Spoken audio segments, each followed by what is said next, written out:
Hello friends, வணக்கம் and welcome to Vishnu Manjhi YouTube channel. இன்றைக்கி இந்த வீடியோவில் நம்ம வந்து மரவள்ளிக்கிழங்கு வச்சு ஒரு ரெசிபி தான் பார்க்க போகிறோம். ஒரு ஸ்வீட்டும் ஒரு காரமும். ஸ்வீட் வந்து ஒரு கேக்கு, மரவள்ளிக்கிழங்கு வச்சு கேக்கு.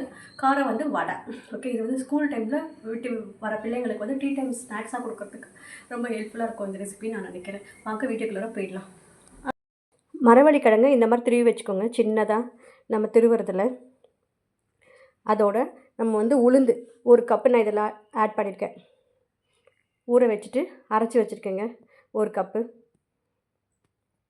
இப்போது நம்ம இந்த அரைச்சி வச்ச உளுந்தில் இந்த மரவள்ளிக்கிழங்கை சேர்க்கணும். பாருங்கள், நல்லா சேர்த்தாச்சு. அப்படியே பச்சையாக தாங்க சேர்க்கணும். இது பாருங்கள், இப்போது உளுந்து மரவள்ளிக்கிழங்கு எல்லாம் ஒன்று போல் மிக்ஸ் ஆகிடுச்சு. இப்போ அதோட நம்ம வந்து வெங்காயம், பச்சை மிளகாய், இஞ்சி, கருவேப்பிலை, கொத்தமல்லி இது எல்லாத்தையும் நல்லா சேர்க்கணும். ஆக்சுவலி மரவள்ளிக்கிழங்கு சின்ன பிள்ளைங்கள்லாம் சாப்பிட மாட்டாங்கங்க.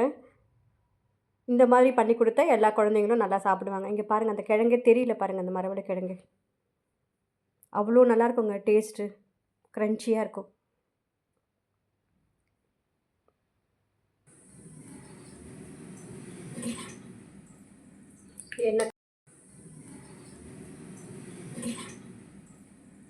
எண்ணெய் காஞ்சிருச்சு.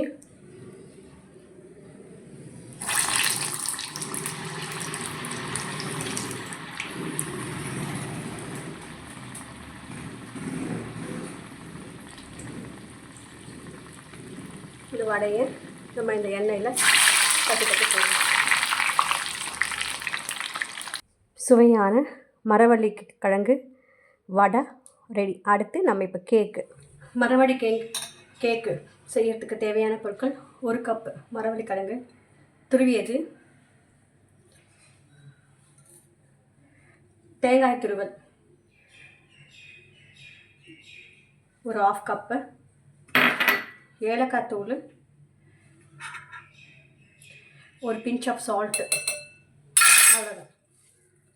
இது எல்லாத்தையும் கொஞ்சம் பிசைஞ்சுக்கோங்க.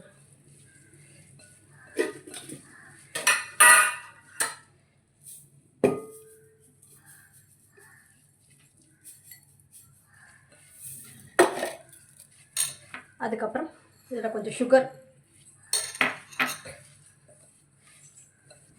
ஒரு கப்புக்கு ஒரு 1/2 கப்பு சுகர் ஆட் பண்ணிக்கோங்க, சரியாக இருக்கும். இதை நல்லா அப்படியே ஸ்மாஷ் பண்ணிக்கோங்க, கையாலேயே சும்மா அப்படி.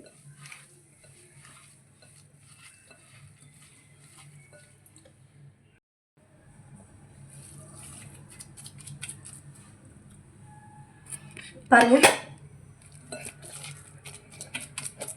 எல்லாம் ஒன்று போல் ஆயிருக்கு.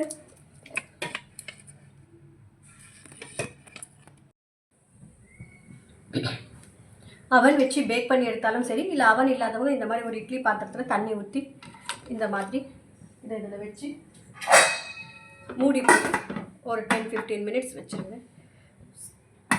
இது ரெடி ஆனதுக்கப்புறமா நான் உங்களுக்கு சொல்கிறேன்.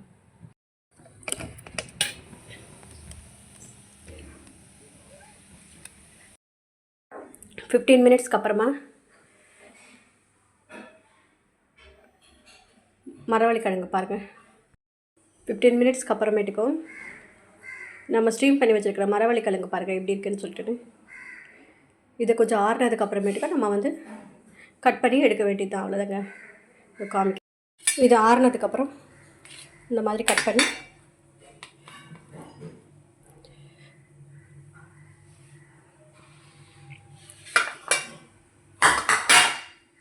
இந்த பாருங்கள்.